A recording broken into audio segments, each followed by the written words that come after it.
dari Idwasum, dari Divkum, dan dari Wasidik. Hasil dalam proses gelar perkara,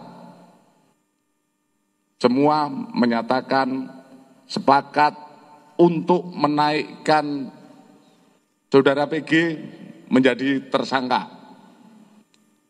Dan selanjutnya pada pukul kurang lebih 21.15 penyidik langsung memberikan surat perintah penangkapan disertai dengan penetapan sebagai tersangka. Dan saat ini Saudara PG menjalani pemeriksaan lebih lanjut sebagai tersangka. Mungkin itu saja yang perlu kami sampaikan perkembangan penanganan kasus Panji Gumilang. Mungkin ada yang tanyakan? Hey there. Subscribe to my channel. And also press this bell icon. Halo saudara-saudaraku yang terkasih di dalam Tuhan dimanapun Anda berada di seluruh Indonesia. Berjumpa kembali dengan saya Rina Solihin dalam channel Rina Menjawab. Teman-teman, berbagai macam rasa yang berkecamuk di hati kita semua teman-teman melihat fakta bahwa Syekh Panji Gumilang, Syekh Az-Zaitun ditetapkan sebagai tersangka oleh Bareskrim, teman-teman. Kalau dikatakan sedih, pasti teman-teman ya, betul-betul sebuah keputusan yang sangat-sangat mengecewakan. Mengapa saya katakan mengecewakan? Bagaimana mungkin teman-teman? Pada prinsipnya ya, Indonesia memang tidak mau maju. Mengapa demikian? Mengapa saya katakan bahwa Indonesia ini sebenarnya memang tidak mau maju? Karena setiap ada anak bangsa, setiap ada putra bangsa yang mempunyai konsep yang luar biasa untuk memajukan Indonesia ini, selalu dipersekusi teman-teman. Seperti kita tahu Basuki Cahayapurnama, tokoh bangsa yang sudah teruji teman-teman, skillnya, kepiawaiannya, pemikiran-pemikiran besarnya dalam memanage negara atau daerah yang dipimpinnya teman-teman. Itu sudah terbukti. Dia seorang yang anti korupsi, dia seorang yang tegas, disiplin, dan kinerjanya juga tidak diragukan lagi. Dan itu pun dipersekusi. Karena apa? Karena perbedaan agama. Itu intinya teman-teman. Jujur sajalah ya, jujur saja. Semua dibawa ke agama negara ini. Ini negara agama atau negara Pancasila? Sesuatu yang berbeda. Itu selalu digiring ke wilayah agama. Ada apa dengan Indonesia ini sebenarnya? Syekh Panji Gumilang itu adalah seorang pendidik, seorang negarawan, seorang nasionalis sejati, Pancasilais. Dan juga ini diterapkan dalam kehidupan di Mahat Az-Zaitun. Bagaimana hidup sebagai seorang yang Pancasilais, yang punya nasionalisme yang baik, yang cinta tanah air, cinta toleransi, cinta perdamaian, dan punya komitmen untuk membangun manusia yang cerdas, manusia yang sehat dan manusiawi. Dan itu sudah dibuktikan oleh para alumni dari Az-Zaitun, di mana mereka terlihat sebagai pribadi-pribadi yang memang pribadi-pribadi yang baik, yang cerdas, dan Pancasilais. Dan Syekh Az-Zaitun itu pun diperlakukan seperti Ahok, seperti Basuki Cahayapurnama. Karena apa? Karena memiliki konsep yang besar, untuk memajukan Indonesia Raya ini, untuk membentuk manusia-manusia Indonesia, untuk mempersiapkan manusia-manusia Indonesia yang mulai dari Mahat Az-Zaitun menuju kebangkitan kembali Indonesia Raya. Ini bukan hanya lip service yang dilakukan oleh Syekh Panji Gumilang, tetapi dipraktekkan nilai-nilai Pancasila itu, dipraktekkan di dalam kehidupan sehari-hari pada santri-santri yang ada di sana, maupun pada karyawan-karyawannya, guru-gurunya, dan para dosen-dosennya, para manajemen yang ada di lingkungan Mahat Az-Zaitun. Dan saya yang sudah 2 kali ke sana merasakan bahwa nilai-nilai Pancasila itu memang hidup di Mahat Az-Zaitun. Tapi Bareskrim, pemerintah, tidak melihat itu. Mereka malah mencondongkan telinganya kepada suara-suara sumbang yang tidak berdasar di luar sana. Begitu banyak fitnah dan hoax yang disampaikan kepada Syekh Panji Gumilang, dan itu yang didengarkan. Bukan kebenaran yang ada di lapangan yang menjadi pegangan mereka. Mau jadi apa bangsa ini? Mau dibawa kemana bangsa Indonesia ini sebenarnya? Saya tahu Syekh Panji Gumilang adalah seorang pribadi memiliki kepribadian yang kuat, yang tangguh dalam berjuang. Beliau tidak akan gentar ya karena hukum amburadul yang ada di negeri ini, hukum yang tidak berpihak kepada kebenaran tetapi berpihak kepada keonaran. Saudara-saudaraku yang terkasih di dalam Tuhan, kita mendoakan supaya Tuhan turun tangan, campur tangan kepada bangsa ini untuk memberikan pelajaran kepada orang-orang yang tidak berperi kemanusiaan. Saudara-saudaraku, negara Indonesia secara de facto sudah menjadi negara kadrun, sudah menjadi negara khilafah. Kita harus mengakui ini.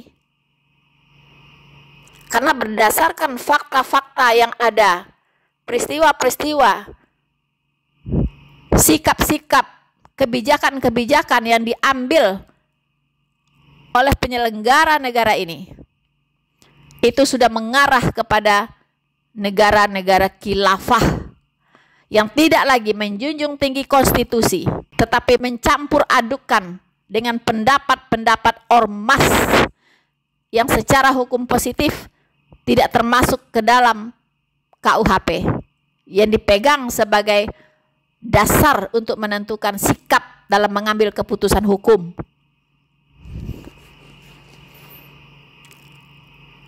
Jadi secara de facto kita harus mengakui, harus akui dengan jujur bahwa negara Indonesia ini sudah menuju negara khilafah. Tapi secara de jure, dalam teori itu masih negara Pancasila, karena negara khilafah belum diumumkan.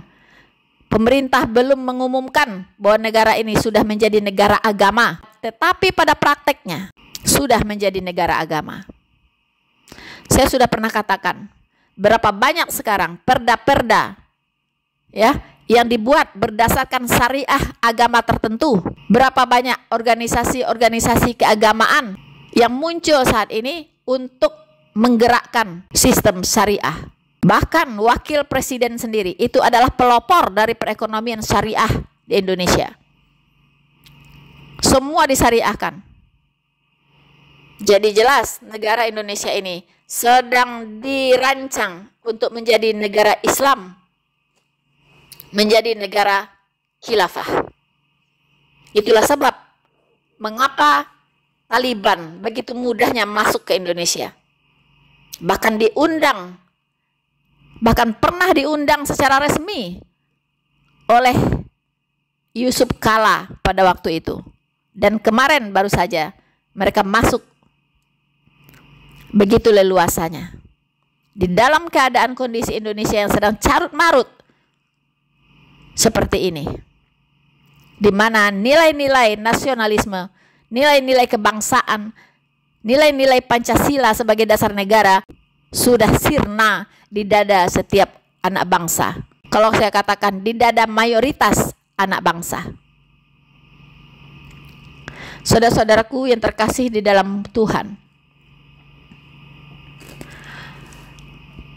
pada kesempatan ini saya akan membuktikan bahwa betul nilai-nilai Pancasila itu sudah dikangkangi saat ini.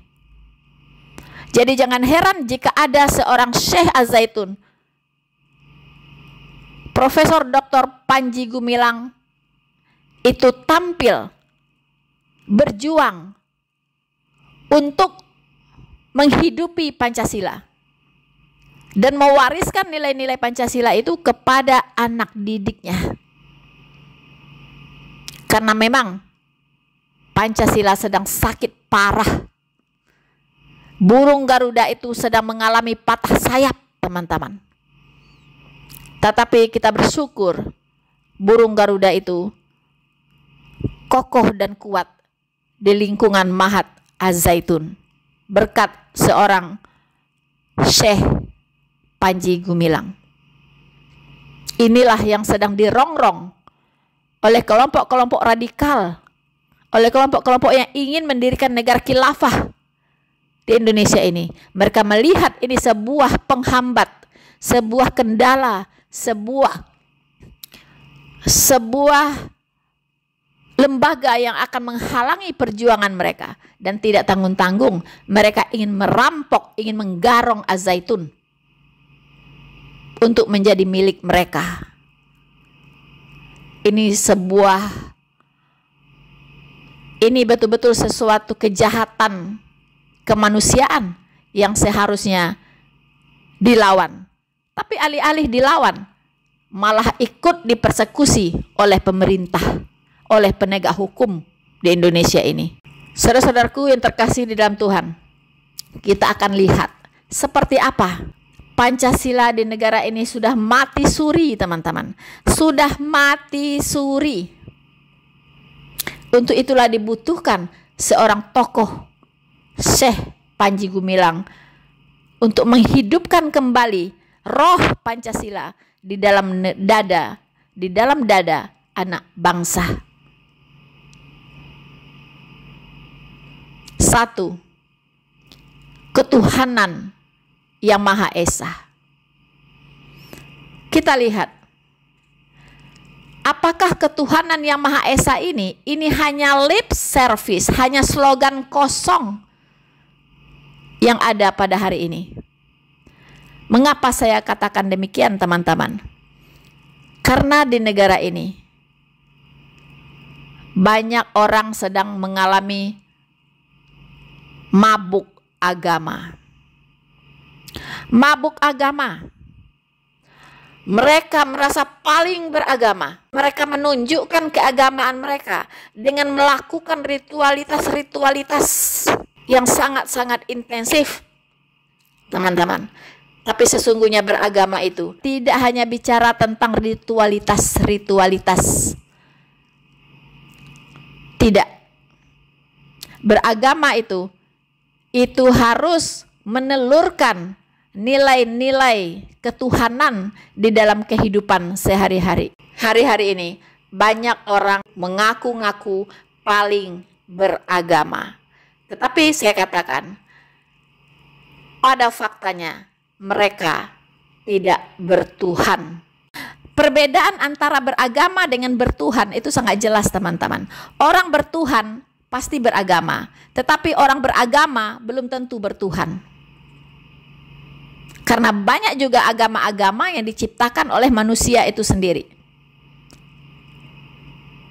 Tapi agama yang berasal dari Tuhan itu ada ciri-ciri khasnya, teman-teman. Ada nilai-nilai ketuhanan di dalamnya. Dan nilai-nilai ketuhanan ini bisa dipraktekkan dan tidak akan menyakiti siapapun kalau nilai-nilai ketuhanan ini dipraktekkan dalam kehidupan sehari-hari, dan tidak akan bentrok dengan nilai-nilai negara, dan tidak akan bentrok dengan nilai-nilai apapun, dan tidak akan bentrok dengan hukum yang ada. Itulah nilai-nilai ketuhanan yang ada di dalam sebuah agama yang berasal dari Tuhan. Jadi sekali lagi saya katakan, orang yang beragama belum tentu bertuhan. Itu akan terlihat dari praktek-praktek keagamaannya, dari praktek-praktek kehidupannya. Apakah dia mencerminkan nilai-nilai ketuhanan di dalam kehidupannya atau tidak. Tetapi orang yang bertuhan itu pasti beragama. Dan mereka akan mempraktekkan nilai-nilai ketuhanan di dalam kehidupan mereka. Itu perbedaannya, teman-teman. Nah, sekarang apakah Indonesia ini negara beragama atau negara bertuhan? Silakan Anda menilai sendiri. Diberikan akal sehat dan pikiran dan hati nurani oleh Tuhan Yang Maha Kuasa, silakan Anda nilai sendiri apakah negara Indonesia ini negara beragama atau negara bertuhan. Ketuhanan Yang Maha Esa. Mantap, teman-teman. Seharusnya lah demikian. Indonesia harus menjadi negara yang berketuhanan. Ya, berketuhanan. Bukan beragama, tapi bertuhan. Karena kalau bertuhan sudah otomatis beragama, teman-teman. Berhubung karena karakter-karakter yang ditunjukkan oleh banyak orang-orang yang mengaku-ngaku beragama di negara ini sangat jauh dari nilai-nilai ketuhanan. Jadi maaf saya katakan bahwa sila pertama ketuhanan Yang Maha Esa ini sedang sakit. Ini harus diperbaiki. Karena itu dibutuhkan seorang Syekh Panji Gumilang. Sudah melakukan terapi ya terhadap sila pertama ketuhanan Yang Maha Esa itu, mulai dari Mahat Az-Zaitun.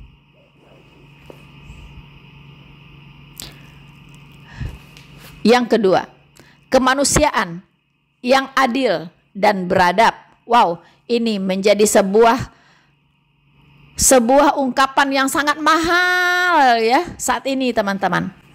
Kemanusiaan yang adil dan beradab itu hanya seperti di awang-awang, teman-teman. Semua pada mencari di mana itu keadilan, ya, di mana itu, ya, kok ini tidak beradab sekali, di mana keberadaban itu, di mana keadilan itu, di mana?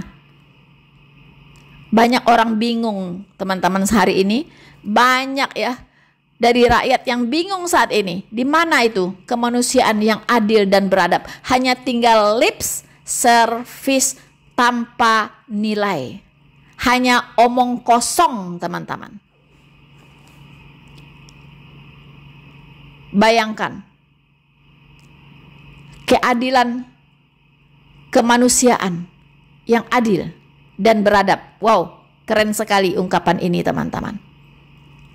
Tetapi di mana keadilan itu? Di mana peradaban itu? Di mana kemanusiaan yang beradab itu, di mana? Di mana kemanusiaan yang adil itu, di mana? Menjadi barang langka di Indonesia saat ini, teman-teman.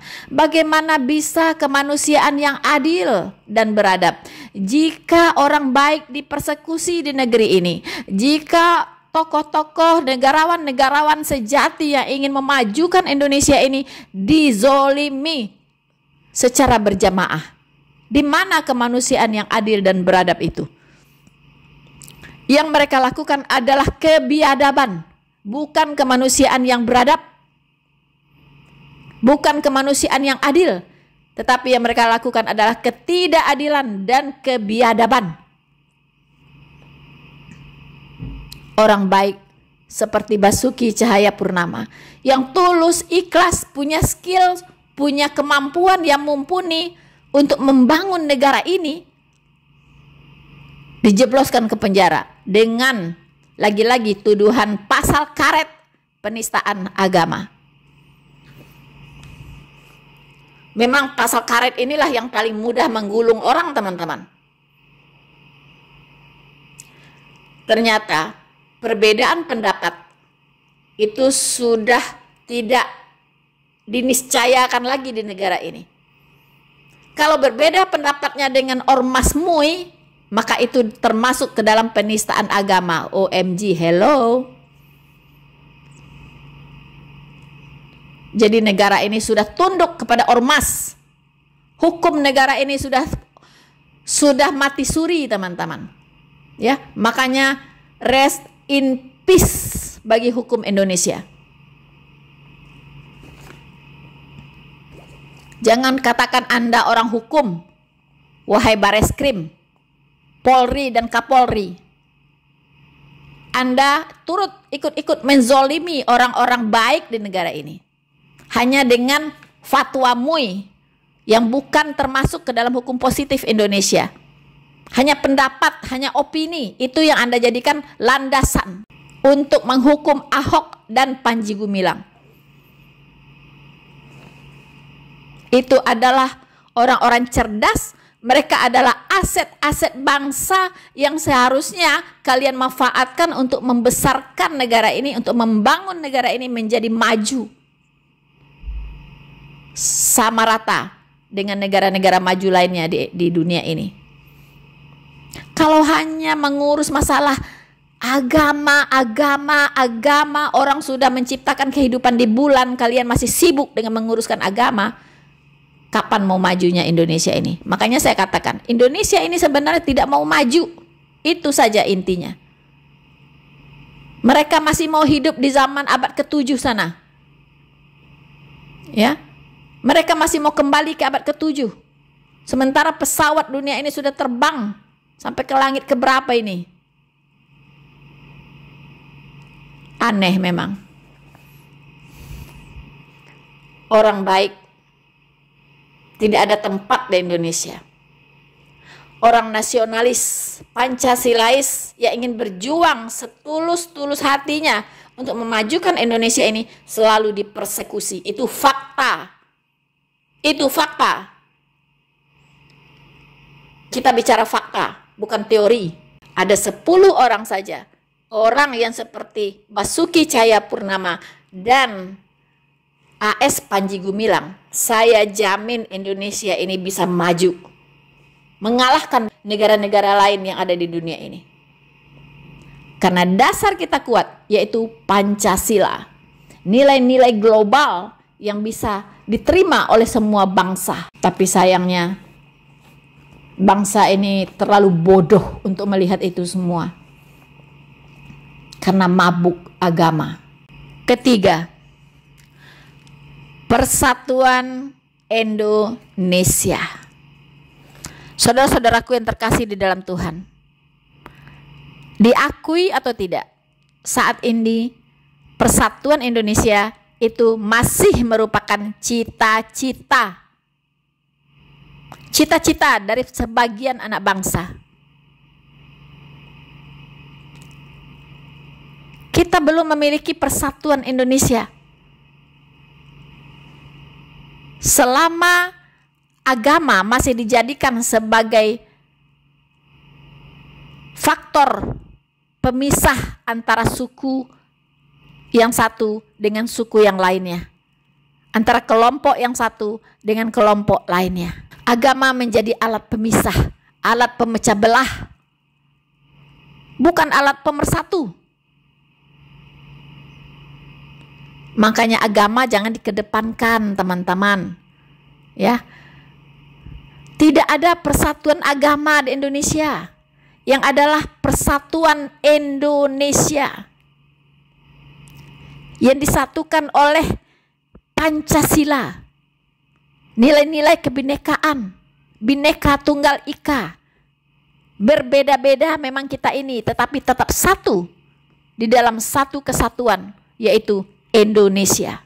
Saudara-saudaraku yang terkasih di dalam Tuhan, Sumpah Pemuda Masih ingat tidak apa bunyi Sumpah Pemuda? Saya kira sudah banyak yang tidak hafal nih ya. Bangsa Anda adalah bangsa Indonesia, bukan bangsa Arab, bukan bangsa Eropa, bukan bangsa yang lain. Tetapi Anda adalah bangsa Indonesia. Ya. Kemudian bahasa Anda adalah bahasa Indonesia. Jadi jangan mengagung-agungkan bahasa lain. Bahasa Anda adalah bahasa Indonesia. Itulah harus menjunjung bahasa persatuan, yaitu bahasa Indonesia.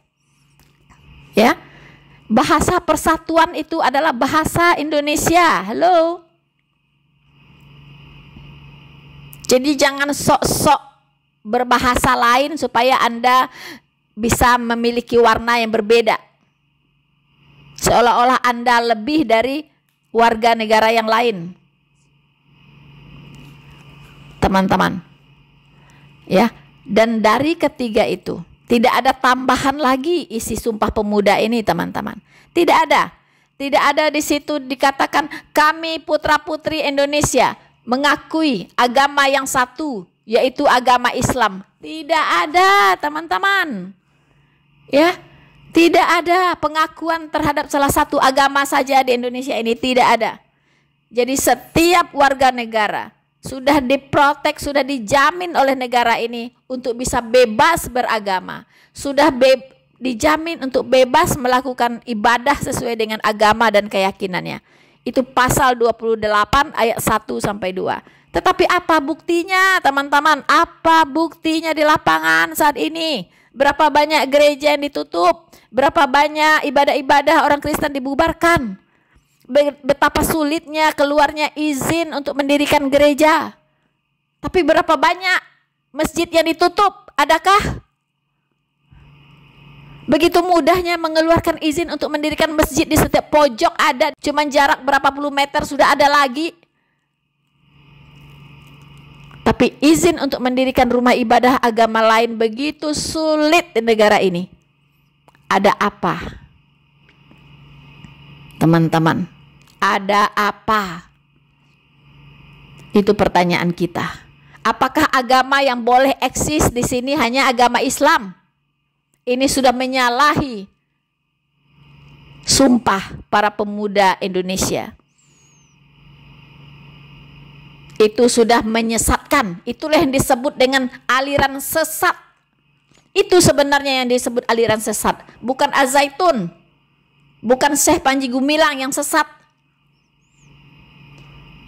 Ya, yang sesat itu adalah orang-orang yang hanya ingin mengakui satu agama saja boleh ada di Indonesia ini. Hanya boleh satu agama saja yang boleh difasilitasi di Indonesia ini. Itulah mereka-mereka yang sesat pikir. Sesat ideologi. Itulah yang harus dibereskan sebenarnya oleh Bareskrim. Bukan Syekh Panji Gumilang yang sangat nasionalis, Pancasilais, dan negarawan sejati. Orang-orang sesat inilah, sesat pikir, sesat ideologi. Sudah menyimpang dari ideologi bangsa Indonesia.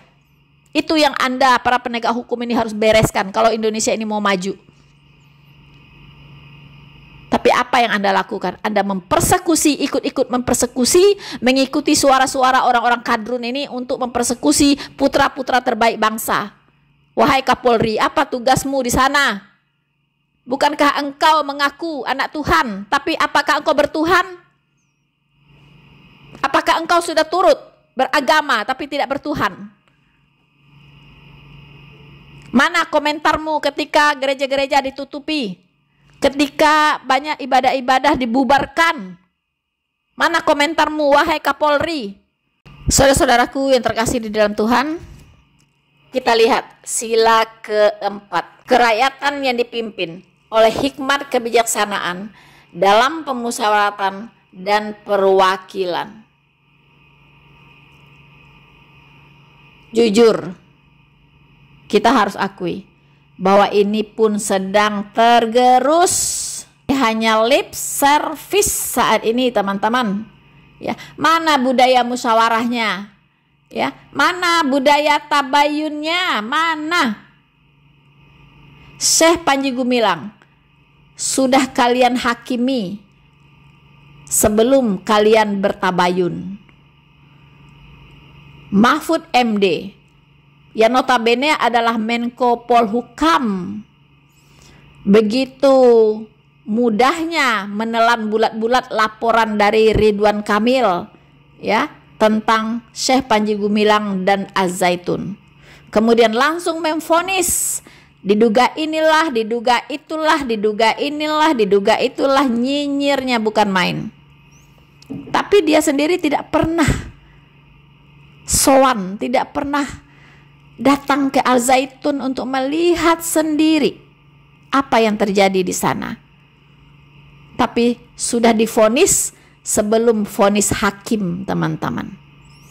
Dan media ikut memblow up ini. Dan selalu mengulang-ulang tuduhan-tuduhan ini sedemikian rupa seperti minum obat 4 kali sehari. Sampai masyarakat-masyarakat yang memang IQ-nya jongkok, tidak analitis, tidak kritis, menelan bulat-bulat. Sehingga muncullah ya penghakiman dari banyak orang kepada Syekh Panji Gumilang dan Az-Zaitun bahwa betul-betul ini adalah sebuah lembaga pendidikan yang sesat, yang merupakan sarang NII, di mana di sana berzina boleh dibayar 2 juta, ya, dan sebagainya. Dan semua itu bullshit. Tidak ada buktinya, tidak ada fakta hukumnya, teman-teman. Dan kemudian dicari-cari lagi, ya. Oh, penistaan agama. Ya.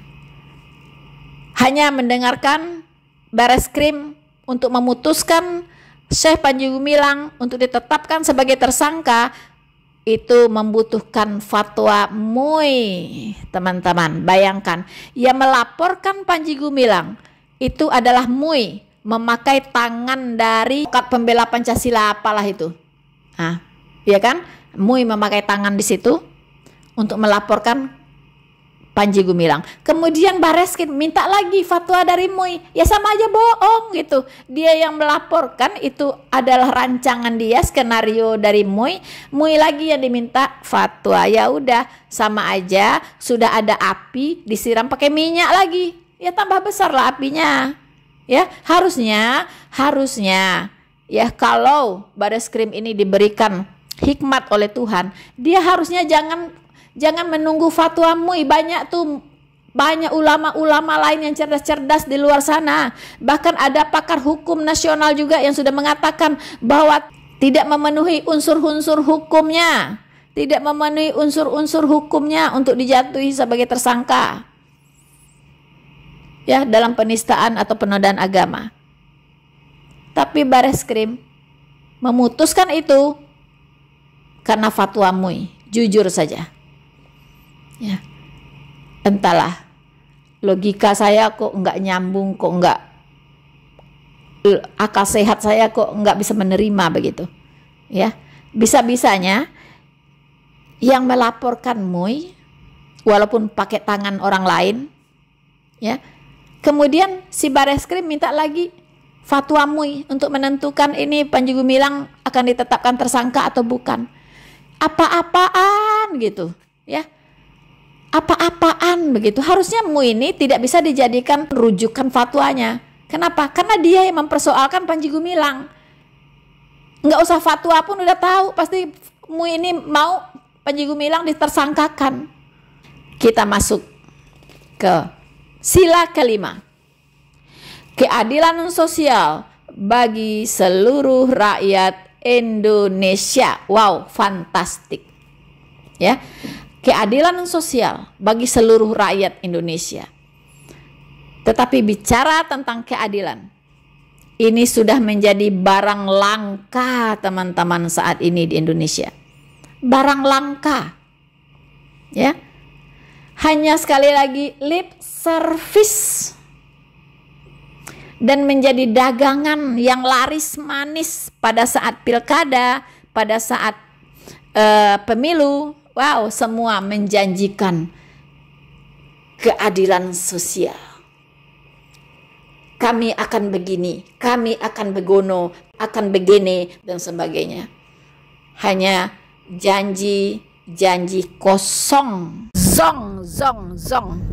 Orang yang mau berbuat benar-benar berbuat seperti yang dijanjikan, disingkirkan secara berjamaah. Disingkirkan, dimatikan karirnya, ya, dengan dicemplungkan ke penjara karena penistaan agama.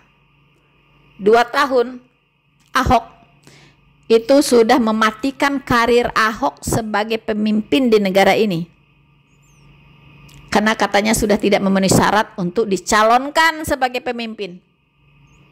Begitupun dengan Panji Gumilang. Mereka sudah melihat ini orang sangat berpotensi untuk menjadi pemimpin di negara ini. Tidak ada jalan lain. Penjarakan. Penjarakan. Itu satu-satunya cara. Tapi teman-teman, mereka lupa kalau rakyat sudah cerdas. Ya, kalau rakyat ini, bangsa Indonesia ini sudah cerdas, bisa seperti negara lain. Berapa banyak pemimpin-pemimpin besar mantan dari penjara, teman-teman, pernah dipenjarakan. Tetapi setelah itu dia keluar dari penjara dan dia menjadi pemimpin besar di negaranya. Ini juga tidak tertutup kemungkinan untuk Basuki Cahayapurnama dan Syekh Panji Gumilang. Jadi kita harus tetap optimis, ya. Tidak ada yang mustahil bagi Tuhan. Kalau Tuhan sudah memilih seseorang, itu tidak ada yang bisa menghalanginya, teman-teman. Walaupun dia dipenjarakan dulu, tidak apa-apa. Ada waktunya Tuhan, teman-teman. Saya yakin Tuhan punya rencana yang besar untuk Indonesia ini ke depan. Tetapi ini yang sedang kita lalui ini adalah proses menuju ke sana. Memang bersakit-sakit dulu, teman-teman. Tidak apa-apa. Tapi kita harus tetap bersemangat, tetap berjuang demi Indonesia Raya. Dalam bidang hukum, mana keadilan? Mana keadilan sosial bagi seluruh rakyat Indonesia? Mana? Si Wawan yang di Lampung jelas-jelas membubarkan orang yang sedang beribadah. Dia masuk ke dalam gereja, sampai ke depan sekali ke altar sana, dia petantang-petenteng, bubar, bubar, bubar.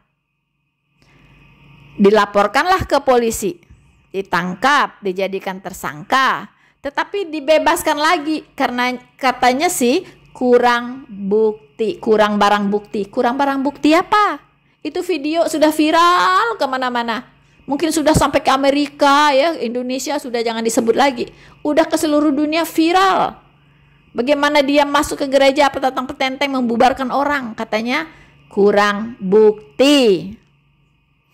Suka-suka kau lah, ya, kurang bukti, ya. Memang negara ini negara kau ini, ya. Bebas, si Wawan bebas. Ustadz Abdul Somad sudah jelas-jelas mengatakan di balik salib itu ada jin kafir. Itu dia pendapat dari mana? Tidak ada di dalam Alkitab tertulis ada ayatnya di balik salib itu ada jin kafir. Tidak ada tertulis, tidak ada ayatnya. Tidak ada. Itu pendapat dia sendiri. Kalau itu pendapat dia sendiri, itu sudah termasuk ke dalam penistaan agama. Ya. Karena dia buat-buat sendiri. Menilai agama orang lain sesuai dengan kapasitas otaknya. Dilaporkan. Katanya tidak cukup bukti. Katanya dia bicara di kalangannya sendiri. Apa bedanya dengan Syekh Panji Gumilang yang juga bicara di kalangannya sendiri di Al-Zaitun sono? Apa bedanya? Mengapa Somad bebas? Syekh Al-Zaitun ditersangkakan. Mengapa? Dan Syekh Al-Zaitun tidak pernah menghina agama lain, ya. Tidak pernah. Bahkan Syekh Al-Zaitun sangat bersahabat dengan semua pemeluk agama manapun. Tidak sama dengan Somad yang menghalalkan darah orang kafir, katanya. Dan Syekh Panji Gumilang tidak pernah mengatakan darah orang kafir itu halal. Tidak pernah. Somad pernah. Saya punya videonya. Ya. Terus mana keadilan? Mana keadilan? Jadi sudahlah, bullshit. Pancasila. 5 Pancasila ini sudah dikangkangi hari-hari ini. Tidak lagi dihidupi oleh bangsa Indonesia, baik oleh pemerintah, penegak hukum, rata semuanya. Tidak ada lagi.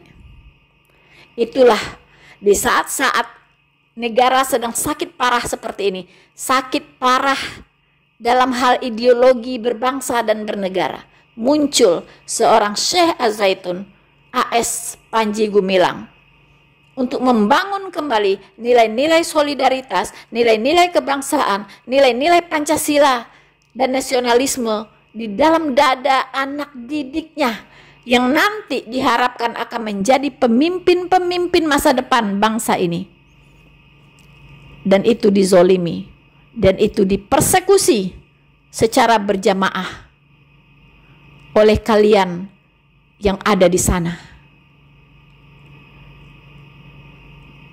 Ingat, Tuhan tidak pernah tidur. Itu ingat ya. Ingat, Tuhan tidak pernah tidur. Pesan saya untuk keluarga besar Mahat Az-Zaitun, memang sedih. Saya juga sebenarnya susah untuk mengendalikan emosi saya. Ya, saya juga bisa menangis juga gitu. Ya, tapi saya berusaha untuk menahan. Karena kita harus, kata Syekh, harus berjiwa besar. Harus sabar. Betul. Harus sabar dalam kesesakan. Sabar. Orang sabar itu dikasihani oleh Tuhan. Ya. Tapi sabar bukan berarti tidak bergerak. Sekarang orang fasik boleh beria-ria, boleh merayakan kemenangannya. Ya, mau mabuk agama, mau mabuk anggur, mau mabuk apa silahkan. Ya, mau jingkrak-jingkrak silahkan. Dengan ditangkapnya Panji Gumilang dan dijadikan tersangka, silahkan kalian berpesta, berpestaria. Ya, silahkan. Rayakanlah itu dengan gegap gempita. Bersorak-sorailah. Tuhan mengingatkan, Ia tidak membiarkan orang-orang fasik hidup, tetapi memberikan keadilan kepada orang-orang sengsara atau orang-orang yang dizolimi. Ini sudah dibuktikan oleh kasusnya Basuki Cahayapurnama. Kalian boleh menzolimi Ahok, kalian boleh menzolimi Syekh AS Panji Gumilang, tetapi ingat, Tuhan tidak pernah membiarkan orang-orang fasik atau orang-orang jahat itu hidup, tetapi memberikan keadilan kepada orang-orang sengsara atau yang dizolimi. Lihat, sudah berapa banyak para pecundang yang menzolimi Ahok sudah mendahului, sudah dicabut kontraknya dari dunia ini oleh Tuhan. Karena Tuhan tidak akan membiarkan mereka hidup sebelum mereka melakukan kejahatan-kejahatan yang lebih besar lagi untuk bangsa ini. Dan mereka satu-satu dicabut nyawanya, teman-teman. Dan mungkin kalian-kalian yang sekarang jahat itu sedang menunggu giliran. Karena firman Tuhan itu ya dan amin. Ini dituliskan di dalam kitab Ayub. Ayub 36 ayat 6. Ia tidak membiarkan orang-orang fasik hidup, tetapi ia memberikan keadilan kepada orang-orang sengsara atau yang dizolimi. Boleh, ya, Bareskrim, ya, kepolisian, jaksa, hakim, Anda boleh tidak adil. Ya, karena memang di Alkitab juga dikatakan ya, di dalam pengadilan ada ketidakadilan. Ya, iya, betul. Ya, ini sudah terjadi di 2000 tahun yang lalu. 2023 tahun yang lalu. Di mana Yesus Kristus, yaitu Tuhan yang datang sebagai manusia, ya, dihakimi tanpa ada salahnya sedikit pun, ya, oleh para pemuka-pemuka Yahudi, karena dia mengaku bahwa dia adalah anak Allah. Ya, anak Allah artinya adalah Allah itu sendiri. Dan Yahudi tidak bisa menerima. Disebut dia sesat. Ya, disebut dia menghina. Disebut dia melakukan penistaan agama. Akhirnya Kristus dibawa ke tiang salib untuk dihukum. Karena keinginan, karena si penegak hukum berkompromi mengikuti apa maunya orang-orang pemuka Yahudi ini. Ada dua penjahat, yaitu Yesus Barabas dan Yesus Kristus. Penegak hukum mengatakan, mana yang kalian mau saya hukum? Apakah Yesus Kristus atau Yesus Barabas? Yesus Kristus tidak ada salahnya. Tidak ada terbukti kesalahannya. Rakyat itu berkata, orang-orang Yahudi berkata, salibkan dia. Salibkan dia. Menunjuk kepada Yesus Kristus. Inilah yang terjadi hari ini. Penegak hukum ya meminta referensi suara ya dari mayoritas mana yang harus dihukum. Penjarakan Panji Gumilang, penjarakan Ahok. Penegak hukum mendengarkan suara mayoritas, bukan mendengarkan suara kebenaran. Mereka lebih memilih suara mayoritas walaupun itu tidak benar. Lalu dengan disalibkannya Yesus Kristus yang sudah dinubuatkan di dalam kitab Taurat, di dalam kitab para nabi, di dalam kitab Mazmur, memang dia harus dihukumkan dalam rangka untuk menggantikan manusia berdosa dihukum, supaya semua orang yang percaya kepadanya tidak binasa, melainkan beroleh hidup yang kekal. Dan apakah kekristenan mati setelah Kristus dibawa ke tiang salib? No way. Kekristenan berkembang sedemikian dahsyatnya di bumi ini, sampai saya pun mengenal Kristus. Itu adalah kasih karunia Tuhan yang saya respon dengan sepenuh hati. Jadi dengan dipenjarakannya Panji Gumilang, saya berpesan kepada segenap keluarga besar Az-Zaitun, saudara-saudaraku yang terkasih di dalam Tuhan, terutama saudara-saudaraku yang berada di lingkungan Az-Zaitun, baik itu para guru, dosen, dan para manajemen, kemudian para santrian, santriwati yang saya kasihi, dan para karyawan dan pegawai yang ada di Mahat Az-Zaitun. Pesan saya adalah, mari kita hadapi kenyataan ini dengan tenang, dengan jiwa besar dan sabar. Seperti pesan dari Syekh Az-Zaitun. Kita akui bahwa memang negara kita sedang sakit. Syekh sudah memberikan nutrisi yang cukup dan juga suntik imun ya untuk kalian semua, supaya kalian punya daya tahan tubuh yang kuat. Saudara-saudaraku, Syekh sudah memberikan nutrisi yang cukup, bahkan suntik imun untuk kalian semua, supaya punya daya tahan tubuh yang kuat. Syekh sudah membangun sistem yang luar biasa dalam menjalankan mesin kehidupan dan mesin pendidikan di Mahat Az-Zaitun. Dengan adanya sistem ini, maka ada atau tidak adanya Syekh di sana, maka mesin Az-Zaitun tetap berjalan seperti biasanya. Karena sistem yang dibangun oleh Syekh Az-Zaitun itu adalah penggerak untuk berjalannya mesin Az-Zaitun. Jadi, jalankan tugas masing-masing seperti biasa dengan disiplin, seperti yang selalu ditanamkan oleh Syekh Az-Zaitun. Disiplin. Dan tentunya kalian harus lebih bersemangat lagi. Buktikan bahwa cinta kalian kepada Az-Zaitun, kepada Syekh Panji Gumilang bisa mengatasi segala sesuatunya. Buktikan bahwa tanpa Syekh secara fisik di tengah-tengah kalian tidak ada, tetapi Az-Zaitun tetap berjalan seperti biasa.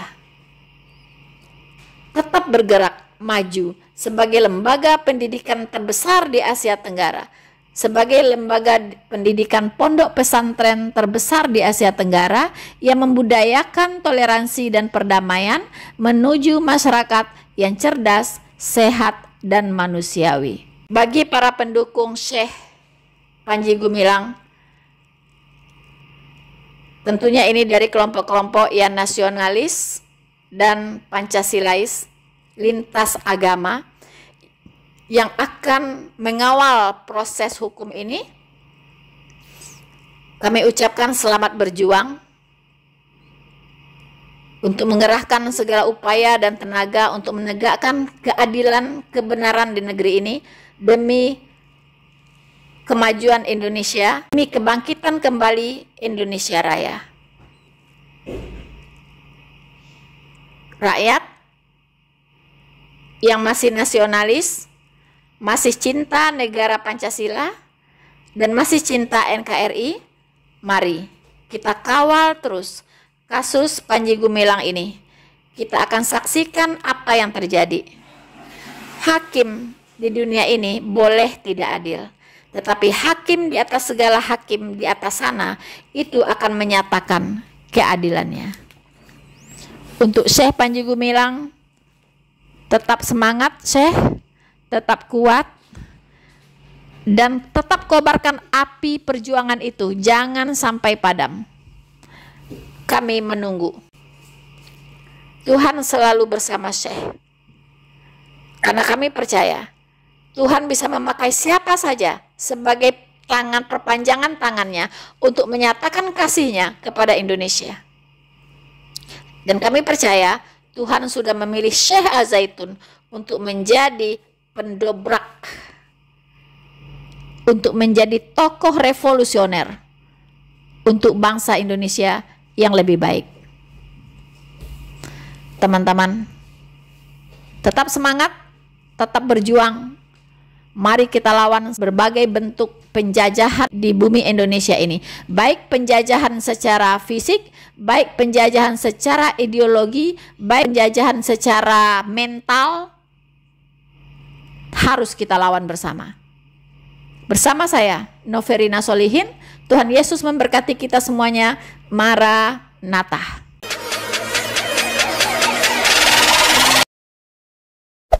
Hey there. Subscribe to my channel. And also press this bell icon.